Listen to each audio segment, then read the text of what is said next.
बिस्मिल्लाहिर्रहमानिर्रहीम। Mixture programme देखने वाले और सुनने वालों को अस्सलाम वालेकुम। गाइस, आज फिर मैं आपके सामने हाजिर हूँ पहले की तरह, क्योंकि आजकल आपको मालूम है कि मसरूफियात बहुत ज़्यादा बढ़ गई हैं, तो इसलिए मैं थोड़ा कम आ रहा था। अब मैं इंशाल्लाह आपको वक्त दूंगा। तो गाइस, आज तीन तरह की न्यूज़ है आपके सामने पेश करूँगा मैं। पहली न्यूज़ ये है कि जैसा कि आपको मालूम है कि 2 दिन पहले जो एम क्यू एम हकीकी ने कराची गुलशन इकबाल में जलसा किया, बल्कि कन्वेंशन किया, लेडीज़ कन्वेंशन किया। उस कन्वेंशन से आफाक अहमद ने जो बयान किया कि अल्लाह आपका भला करे, और एम क्यू पाकिस्तान और पीएसपी पे जो तापड़ तोड़ हमले की, इस पर बात करेंगे। और दूसरी रिपोर्ट ये है कि जैसा कि आपको मालूम है कि गुड न्यूज़ है, वज़ीर आज़म पाकिस्तान इमरान खान की तरफ से जो पेट्रोल में 10 रुपये की कमी की गई और बिजली में 5 रुपये की कमी की गई, तो इस पे बात करेंगे कि ये कैसे की गई, क्यों की गई, और आगे चल के दोबारा से कहीं पेट्रोल अपनी कीमत में ना आ जाए, बराबर ना हो जाए, इस पे बात करेंगे।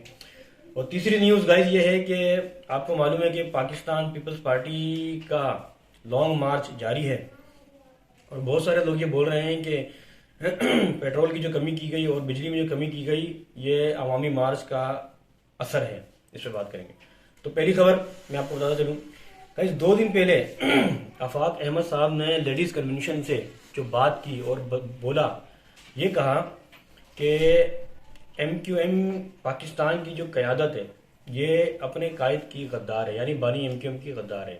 मैं नाम नहीं लेना चाहता क्योंकि मैं पैमरा कवानीन की खिलाफ वर्जी नहीं कर सकता, जो रूल लागू हैं वो लागू हैं।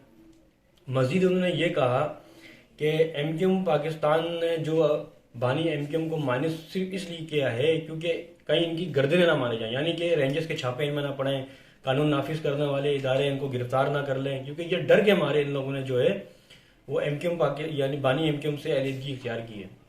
वरना इसके अलावा तो बानी एम ने 2007 में भी इंडिया में जाके पाकिस्तान मुखालिफ जो है वो बातें की थी। उस वक्त क्यों नहीं इन लोगों ने माइनस बानी एम किया था? अब क्यों बानी एम कर रहे हैं? अब क्यों अपनी कायद को इन लोगों ने माइनस किया? तो बात तो वफाक अहमद साहब ने बिल्कुल जो है वो सवाल सही की है, इसमें कोई शक नहीं है। गाइज, जैसा कि आपको मालूम है एम के जो कारकुनान हैं आपने ये देखा कि वो किसी भी सूरत में बानी एम को छोड़ने के लिए तैयार नहीं है। आपने देखा कि कई दिन पहले जो है वो कराची के मुख्तलिफ एरियो में जो है वो बानी एम के हक में रैलियाँ निकाली गई, बहुत सारे एरियो में। मैंने पिछली वीडियो में बताया था। अब ये भी देखें कि बहुत सारे कराची के एरियो में रेंजर्स के छापे लगे, कानून नाफिज करने वालों के इदारों के छापे लगे, बहुत सारे कारकुनान वो एम के गिरफ्तार हुए हैं, जेलों में गए, बहुत सारे मारे भी गए, अभी तक लापता है, कुछ पता ही नहीं है। बहुत सारे आ भी गए, बहुत सारे रिहा भी हो गए। उसके बावजूद अब देखें कि इन कारकुनान ने अपने कायद को यानी कि बानी एम को छोड़ा नहीं है, यानी कि अभी तक लीव नहीं की, छोड़ा नहीं है, अभी तक वो मानते हैं इस बात को। तो जब आफाक अहमद साहब ने यही बात की थी कि जब कारकुनान जो है वो अपने बानी को छोड़ नहीं सकते, जब इतनी इन लोगों ने जुल्म बर्दाश्त किया, कैदें बर्दाश्त की, जेलों में रहे, अपने घर वालों से दूर रहे, इसके बावजूद वो बानी एम को छोड़ने के लिए तैयार नहीं है, तो तुम तो क़यादत हो एम की, तुम कैसे छोड़ने के लिए तैयार हो गए? तुमने क्या जुल्म बर्दाश्त किया? सिर्फ इसलिए कि कहीं कल को आके कानून नाफिज करने वालों के इदारों के हमारे घर में छापे ना पड़ जाए, हमें ले ना जाए, इसी डर से तुम लोगों ने बानी एम को माइनस कर दिया। तो गाइज, ये बातें जो है वो एम पाकिस्तान पे आफाक अहमद ने जो तनकीद की है वो ये बात सारी हुई थी। तो मेरी ज़ाती राय के मुताबिक तो ये है कि आफाक अहमद ने बिल्कुल सही कहा, इसमें कोई शक नहीं है, लेकिन कुछ लोगों की मजबूरी भी होती है, क्या करें। अच्छा, दूसरी बात गाइज, उन्होंने दूसरी बात जो कही वो मुस्तफ़ा कमाल के ऊपर कही कि मुस्तफ़ा कमाल ने जो कहा था हैदराबाद के जलसे में कि उसने जो है महाजिर सियासत को दफन कर दिया। तो मुस्तफ़ा कमाल साहब, पहले तो मैं आपको ये बताऊं कि आप खुद कौन है बतौर एक, आप खुद एक महाजिर हो, एक महाजिर के बेटे हो। और दूसरी चीज़ ये है कि आपने जो तनकीद की है सबके ऊपर, फारूक सत्तार पे, एम पे, आप ये मत बोलो कि आप 10 साल एम में रहे, आपकी जो पहचान है वो किसकी वजह से हुई, और आपने जो 10 साल एम को खाया, ये मत बोलो कि आप 10 साल जो है वो 9-0 में रहे और 10 साल एम का खाया। आप उसके उन्हीं के मैंडेट से नाजिम बने पूरी कराची के, उसी के मैंडेट से आपको पैसा मिला, आपको तरक्की मिली, आपको हैसियत मिली। आपकी जो हैसियत है वो सिर्फ उन्हीं की वजह से हैसियत है, ये मत भूलना। तो आप इसका मतलब ये नहीं कि आप गद्दारी करके उन्हीं पे सारे इल्ज़ाम लगाओ, कि ये नहीं कि आप ये मत सोचो कि मुझे जो है वो, अगर मैं ये कहूँगा कि मैं महाजिर सियासत को दफन कर देता हूँ, तो आप ये उम्मीद लगा के मत बैठना कि मुझे कोई महाजिर जो है वोट देगा अगले इलेक्शन में।